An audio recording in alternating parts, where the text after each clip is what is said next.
नमस्कार मित्रों, अमारी आ चेनल में तमारुं स्वागत है। राजस्थानी जोधपुर जेल में बंद आसाराम ने सुप्रीम कोर्टे वचगाळानी जामीन मंजूर कर्या छे।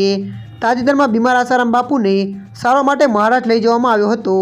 आ दरमियान सूरतनी लाजपुर जेल में बंद आसारामना पुत्रने गुजरात हाईकोर्टे बीमारीना कारणे मळवानी मंजूरी आपी हती। सुप्रीम कोर्टे 2013 रेप केस में आसाराम बापू ने तबीबी आधार पर वचगाळाना जामीन आपता केटली शर्तो पण लादी छे, जेमां एवुं कहेवामां आव्युं छे के आसाराम पुरावा साथे छेड़छाड़ करવાનો प्रयास करशे नहीं અને વચગાળાના જામીન પર મુક્ત થયા પછી અનુયાયીઓને મળશે નહીં।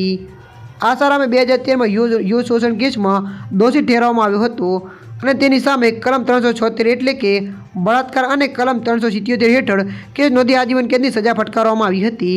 આ મામલો જોધપુર આશ્રમમાં અભ્યાસ કરતી એક સગીર બાળકી સાથે સંબંધિત હતો। આસારામને છેલ્લા 5 મહિનામાં 3 વખત પેરોલ મળી ચૂકી છે। वर्ष 2024 अंत में आसाराम ने तबीबी संबंधित समस्याओं कारण तीजी वखत पेरोल मળી હતી। राजस्थान हाईकोर्ट 15 डिसेम्बरे आ निर्णय आप्यो हतो, जेमां तेने तबीबी कारणोसर पेरोलनी मंजूरी आपवा आवी हती अने अगाऊ तेने नवेम्बर में 30 दिवस अने ऑगस्ट में 7 दिवसनी पेरोल मળી हती। त्यारे मित्रों, हाल माटे आटलुं। मळीशुं नवी अपडेट साथे। जो विडियो तमने पसंद आवे लाइक शेर अने सब्सक्राइब करी नाखजो।